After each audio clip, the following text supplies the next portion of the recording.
Bonjour à tous, j'espère que vous allez bien. Thomas m'a envoyé une petite info ce matin sur l'interview qui va paraître demain sur Ryan Cherky.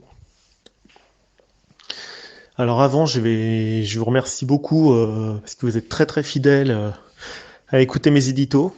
Donc c'est sympa à vous. Moi j'ai un avis de Gon et de supporter lyonnais, hein, ni plus ni moins. Ouais, je trouve qu'il y a pas mal de gens, on s'est rejoints sur les points et j'aurais peut-être pu rajouter deux choses. C'est vrai, je fais un petit mea culpa. J'ai omis lors de deux éditos sur l'effectif de parler de Jeffrey Adélaïde. Je suis désolé. Je fais mes éditos de manière amateur et sans note. Il est vrai que Jeffrey Adélaïde est dans l'effectif de l'Olympique Lyonnais, même s'il est parti en mauvais termes il y a 2 ans du côté de l'OGC Nice, que ce joueur s'est blessé quand même à Lyon et à Nice. Je fais un mea culpa. J'ai complètement oublié de citer ces joueurs dans l'effectif. C'est pas volontaire du tout. Contre lui, j'ai rien contre lui. C'est que parfois il y a des joueurs qu'on qu'on voit plus et qu'on perd un peu de vue. Donc j'ai perdu un peu le visuel. C'est vrai que à Angers, c'était un très bon joueur qui peut apporter un vrai plus. Par contre, en ailier de débordement, j'ai un peu de mal, mais c'est un beau joueur. Hein. Techniquement, il est bon. Mais bon, point d'interrogation avec sa blessure. Je sais pas trop quoi vous dire. Est-ce qu'il pourra rentrer dans la rotation? Est-ce qu'il va pouvoir passer le cap de ses grosses blessures? Je ne sais pas. On verra en espérant qu'il revienne reboosté. Moi, j'étais pas emballé qu'il revienne au club, mais bon, à un moment donné, avec deux grosses blessures plus un départ en mauvais terme avec Juninho et Garcia il y a 2 ans, bah nous-mêmes les supporters, on a été un petit peu échaudés. Bon, bah écoute, s'il revient et puis qu'il s'y remet, après tout, c'est le football. Hein. Ce qui est vrai un jour est plus forcément vrai le lendemain. Pourquoi pas? Pourquoi pas? C'est vrai que c'est un joueur qui peut vraiment apporter un gros plus. On ne sait pas. Il y a une inconnue sur sa blessure, sur son état de motivation, sur son état de forme. Voilà, on verra bien. Donc ça déjà c'est le premier point. Secondo, j'ai vu un ou deux commentaires, il y a quelqu'un qui me dit ah tu retournes ta veste et tu te jettes des fleurs. Ah non, sur Juninho, je retourne pas ma veste. Qu'est-ce que j'avais dit? J'avais dit dans un édito qu'il fallait recruter dans des gros clubs. C'est pas moi qui ai changé de point de vue, c'est que le club en fait s'est retrouvé sous une double contrainte et allé chercher dans les gros clubs parce que les supporters l'ont demandé. Pas mal de supporters l'ont dit, parce que ça commençait à souffler suite aux résultats. Et parce qu'il y a une nécessité de recruter, comme dit Jean-Michel Aulas, on passe sur un plan B. Et le plan B, c'était on va recruter des joueurs expérimentés, si possible, dans des gros clubs. C'est pas moi qui ai changé de point de vue, c'est le club qui a changé sa stratégie. C'est pas tout à fait pareil. Donc je me jette pas des fleurs. Moi, je suis personne, je suis un supporter. J'avais dit dans cet édito il y a environ 3 semaines, c'est bien d'aller chercher des joueurs qui sont sur le banc de touche et dans la rotation, deux grands clubs parce qu'ils peuvent apporter une expérience, un palmarès, un leadership, du charisme qui nous faisait et de l'expérience qui nous faisait cruellement défaut et une motivation. J'ai pas changé de point de vue. Par contre, sur Juninho, je suis toujours aussi dubitatif, c'est-à-dire c'est quelqu'un qui a une personnalité assez tranchante, qui a des avis, qui a une connaissance du football, ça c'est incontestable. Par contre, le poste de directeur sportif, c'est pas que du mercato, c'est aussi un poste de bureau, c'est un poste de gestion des ressources humaines, c'est un poste de vision, c'est un poste de bureau. C'est pas qu'un poste de terrain. Et cette dimension, est-ce que Juninho va la développer ou pas? Pour moi, je suis un tout petit peu sceptique. Je vous le dis. Et il ne faut pas oublier que les deux grosses recrues de cet été, à savoir Shaqiri et Boateng, et ça je l'avais dit avant que ça soit dit, je suis désolé mais là je le dis, je savais que c'était Peter Bosz parce qu'il a un très bon niveau en allemand, il est néerlandophone, qui est une langue assez proche le néerlandais de l'allemand, et je sais que je me suis douté que c'était Peter Bosz qui avait appelé pour amener Xherdan Shaqiri, euh, qui est germanophone, ainsi que Jérôme Boateng, qui par définition aussi est germanophone. Un suisse alémanique et l'autre allemand. C'est pas forcément des coups de Johnny, c'est parce que Peter Bosz a tapé du poing sur la table. Voilà, donc je reprécise quand même, je retourne pas ma veste sur Juninho, je suis toujours un petit peu sceptique sur sa capacité en tant que DS. Alors là, je vois quand même qu'il est en train de mettre quand même le fer rouge, en disant Marcelo ne rejouera plus sous maillot de l'OL. Ça, c'est quand même assez catégorique et ça peut être une bonne décision de le dire. Ça fait mal hein, quand t'es joueur hein, d'entendre ça. Et puis il dit le mercato est pas fini, il peut toujours partir. Dans des championnats où le mercato n'est pas terminé. Alors peut-être qu'il lui a fallu une période d'adaptation à Juninho aussi, c'est vrai. Mais quand on voit le mercato au 15 août, évidemment, au bout de 1 mois et demi, 2 mois de mercato, on commence à se dire mais qu'est-ce qui se passe dans le club? On voyait rien venir. Et là, tout d'un coup, les résultats s'enchaînent pas. Et là, c'est parti sur 3 belles recrues. Je trouve juste un peu dommage qu'il nous manque peut-être un 6. Là, je rejoins certains supporters qui disent sur le 6, on est un petit peu court avec Thiago Mendes s'il se relance pas et le jeune Cacré. Un défenseur central qui est venu avec Boateng, voilà, et un ou deux ailiers, voilà, c'est tout. Hein. Après, voilà, je justifie juste par rapport à deux trois commentaires mon propos, mais sur Juninho, non, je retourne pas ma veste. Oui, j'ai bavé sur Juninho. Oui, j'ai émis des critiques, d'ailleurs comme Thomas et pas mal de gens. Hein. Je suis loin d'être le seul. Une très grande majorité de supporters lyonnais qui étaient pas très contents ou qui doutaient à minima du travail de Juninho. Et il faut quand même reconnaître que Lucas Paqueta a mis la main à la pâte pour faire venir Emerson Palmieri, on le sait désormais, parce qu'il l'a appelé en portugais. Voilà.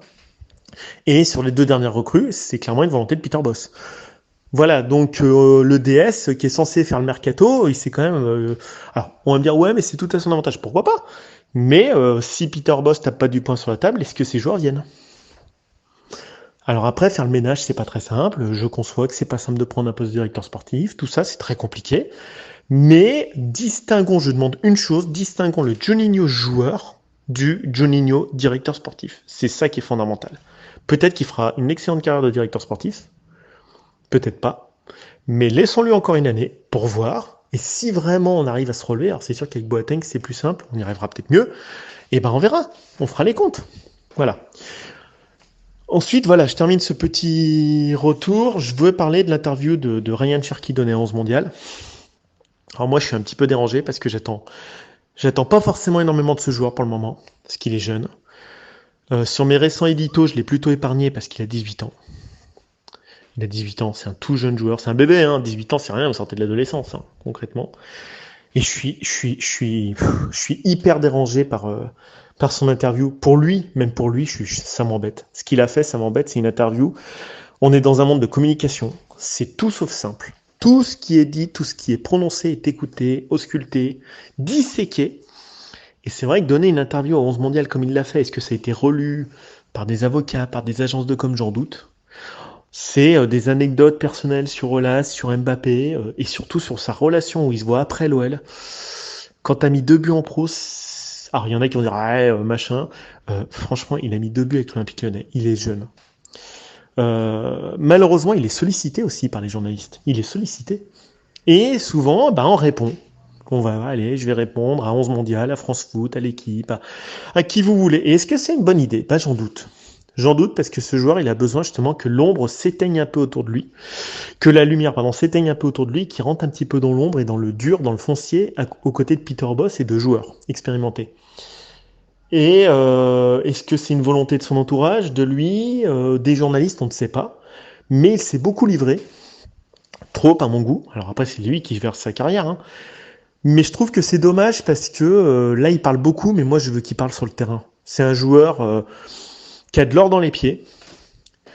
Et j'aimerais qu'il soit plus focus sur le terrain parce que c'est compliqué une carrière de footballeur.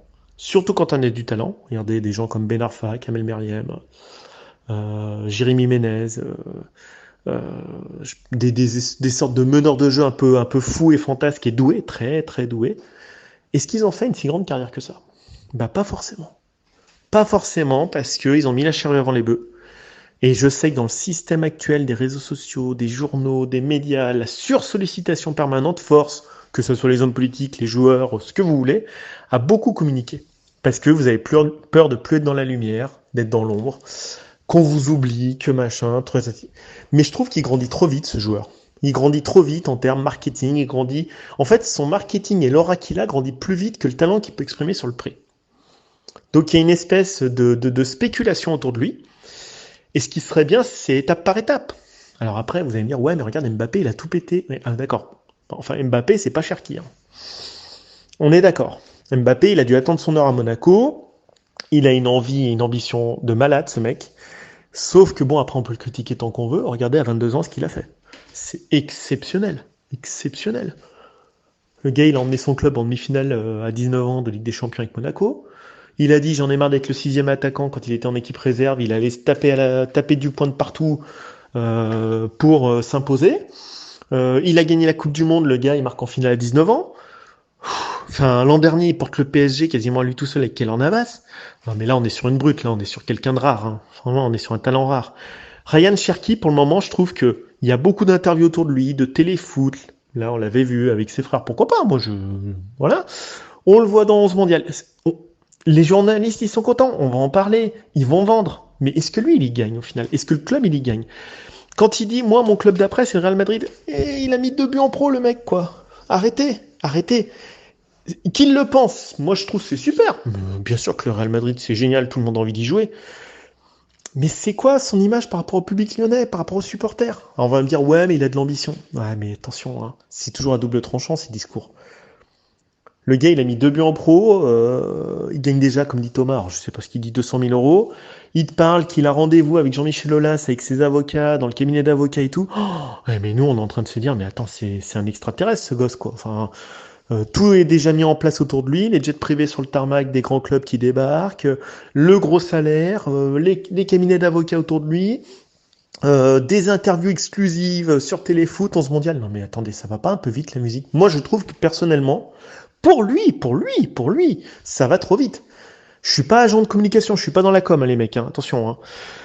Mais ça va hyper vite, il vient d'avoir 18 ans.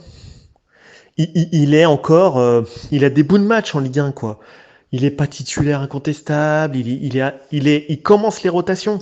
C'est dangereux pour lui. Et je pense que Roland Courbis, ce qu'il avait dit, c'était pas une mauvaise idée. Peut-être aller un peu plus dans l'anonymat, aller jouer dans un club de Ligue 1, voire de Ligue 2, pour se parfaire, rentrer un peu dans l'anonymat, apprendre les fondamentaux du football dans un club, être titulaire dans un club un peu plus bas que Lyon, et ça lui aurait fait du bien. Moi, je pense que ce joueur, ça lui aurait fait vachement du bien. Qu'on lui foute la paix, qu'il grandisse, qu'on lui laisse la maturité poser son football sur un terrain, qu'il soit titulaire pendant une saison, même s'il met 5 buts et qu'il fait 3 passes d'ess, mais ça sera déjà une victoire pour lui. C'est dommage, hein. En plus, je pense que l'OL compte pas énormément sur lui, c'est vraiment dommage. J'ai un peu peur qu'on le perde de vue, ce gamin. On sait des étoiles brûlées. C'est ce que je disais avec Paganelli. N'en faisons pas un Laurent Paganelli, comme à Saint-Etienne, dans les années 70. N'en faisons pas un Laurent Paganelli. Et malheureusement, il y a des joueurs qui ont cette trajectoire. Et je ne lui souhaite pas. Je lui souhaite tout le bonheur du monde, le gars. Je lui souhaite d'être meilleur de jeu de l'équipe de France dans 3 ans, 4 ans, 5 ans. Mais je lui souhaite pas que ça se brûle. Les joueurs peuvent se brûler. Regardez Kamavinga. Il part du Rennes. Il casse tout l'an dernier. L'an dernier, ça se passe pas très bien. Là, il part au Real. Qu'est-ce qui vous dit qu'il va jouer au Real? Personne. Ça se trouve, on le reverra jamais. C'est très. La ligne de crête est très fine entre la réussite et l'échec. Hein.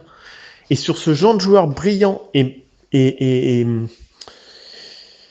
prématuré, un peu précoce, c'est encore plus dangereux. Donc c'est vrai qu'Olas, il pourrait lui dire on va te parfaire, mais il n'a pas envie de le lâcher à un autre club parce qu'il a peur de perdre son talent. Je pense qu'il croit beaucoup en lui, Jean-Michel Aulas. Et il a raison. Mais clairement, est-ce qu'il est, comme tous les artistes, est-ce qu'il est facile à gérer? Est-ce qu'il l'entend? Est-ce qu'il n'a pas peur de le céder en prêt à un club comme Troyes, par exemple, pour se parfaire? Je pense qu'il a peur parce que voilà, aujourd'hui, qu'est-ce qu'il dit? Jean-Michel Aulas, il dit, bah, mon joueur, qui est un gamin, qui a 18 ans, que je connais depuis qu'il a 13, 14 ans au club, ben voilà, il a dit qu'il voulait aller jouer au Real après. Après 2 buts en professionnel. Ben, c'est dur à entendre quand on est président de club. Pour le petit Cherki, pour le petit Ryan, bah, c'est compliqué. C'est compliqué. Moi, ça pourrait être mon gamin, hein, je vous le dis. Hein. Et ça me fait mal au cœur. Franchement, ça me fait un peu mal au cœur pour lui. Je sais qu'il a de l'ambition, mais ça, c'est pas le souci. Mais il faut pas mettre la charrue avant les bœufs. Prenons le temps, posons-nous. C'est un joueur du centre de formation, et on les aime à Lyon, les joueurs du centre de formation. Mais c'est compliqué quand même à 18 ans, tout de suite, d'arriver à dire, voilà, moi je me lève le matin pour aller jouer au Real Madrid. Bon, Karim Benzema, quand il l'avait dit il y a 10 ans, il avait déjà réussi à être champion de France. C'est voilà, et puis il était titulaire avant-centre à l'Olympique Lyonnais depuis une saison au moins. Là, il est dans la rotation, il est jeune et ça va vite autour des gamins maintenant. Je trouve que ça va vite. C'est peut-être l'ère des réseaux sociaux, c'est peut-être, je sais pas. Donnez-moi votre avis sur Ryan Cherki. Vous êtes d'accord, vous n'êtes pas d'accord? Évidemment que c'est un espoir du football français et de l'Olympique Lyonnais. Évidemment, il pue le football ce joueur. Il pue le football. Mais méfions-nous des journalistes qui en vivent. Méfions-nous. Eux, ils veulent aller plus vite que la musique. Ils s'en moquent, ils sont là pour vendre. Mais c'est leur métier, c'est normal. Mais est-ce qu'ils rendent service à ce jeune joueur? Les pieds sur terre, c'est important. Je dis pas qu'il a le boulard, le joueur. C'est pas ce que j'ai dit. J'ai dit qu'il peut être un peu déconnecté des réalités. Aujourd'hui, son bilan, c'est quelques passes D en pro et 2 buts. Voilà. Donc, moi, j'aimerais qu'on lui foute la paix. Surtout, qu'il pose son football pendant 6 mois et qu'il joue et qu'il rentre et qu'on braque pas tous les projecteurs sur lui tout le temps. Alors vous allez me dire, ouais, mais tu vois, toi t'en parles aussi. C'est vrai que j'en parle. J'en parle parce que moi, ce genre de joueur, j'ai envie de les protéger. J'ai envie qu'on leur foute la paix, qu'ils posent son football tranquillement et qu'ils soient pas à 18 ans comme un vieux briscard dont on parle depuis 10 ans. Voilà, je veux qu'il prenne son temps, c'est un jeune, qui prenne son temps. Voilà, il a encore une carrière de 15 ans devant lui, s'il fait bien les choses, il a le temps. Il y a des étapes. Vous prenez quelqu'un comme Zinedine Zidane, il explose à 24 ans. Campagne 96 de Bordeaux, c'est bon, ok, avant il y avait Cannes et tout, mais c'est là où on l'a vu péter. On l'a vu péter le baromètre quand Bordeaux est allé taper le Milan AC en quart de finale du UEFA avec Vitschke, avec Lizarazu, avec Dugarry. Là, voilà, là on a vu une belle équipe avec Tolo, je crois à l'époque aussi. Et là, le gars, il a 24 ans, il avait 6 ans de plus que Cherki. N'attendons pas des choses. Euh, on n'a pas des Mbappé ou des Ronaldo ou des Messi, des précoces de talent tout le temps. Tout le temps, c'est pas tout le temps. Et tout le monde, à cet âge-là, ne l'assume pas. Parce que Mbappé, on peut dire ce qu'on veut. Putain, chapeau champion. Lui, il assume. Parce que franchement, le mec, il va prendre son péno à 22 ans, il va rater. Il est allé voir le grade derrière, mais il rumine pas pendant 100 ans. Vous voyez que le PSG, il traîne pas ça comme un boulet sur le dos, que la France soit éliminée parce qu'il a raté son tir au but. Le gars, l'autre jour, il met 2 buts. Non, mais lui, avec le PSG, il assure, quoi. Alors, avec l'équipe de France, c'est un peu compliqué en ce moment, mais je pense qu'il y a pas mal de choses à dire sur Deschamps. Moi, je pense que Deschamps, il aurait dû partir parce que ça fonctionne plus. Je vous fais une petite aparté sur Deschamps et l'équipe de France. À un moment donné, il faut du renouvellement et Zidane était l'homme adéquat. Et honnêtement, j'ai eu des doutes que ça marche encore avec Deschamps. Mais voilà, ça c'est autre chose. Hein. Passons à autre chose. Mais pour Cherki, foutons-lui la paix. Voilà, c'est pas le genre d'interview qui va l'aider. Ça lui met de la pression. Tout le temps, il se met de la pression. Alors peut-être qu'il a besoin de ça pour fonctionner. Moi, je le connais pas. Je connais pas le mec. J'adore son football. Mais moi, j'ai vraiment envie qu'il s'installe sur l'OL sur le long terme. Et peut-être qu'à 25 ans, il partira au Real. Et imaginez qu'il y ait une révolution à Lyon. Et qu'on ramène chaque année maintenant des Boateng et compagnie. Bah là, ça serait bien qu'il fasse sa carrière à Lyon. Voilà. Allez, je vous laisse. Ciao les gones. Allez l'OL. De toutes nos forces. On croise les doigts pour le redressement. Et puis voilà. Ciao, ciao.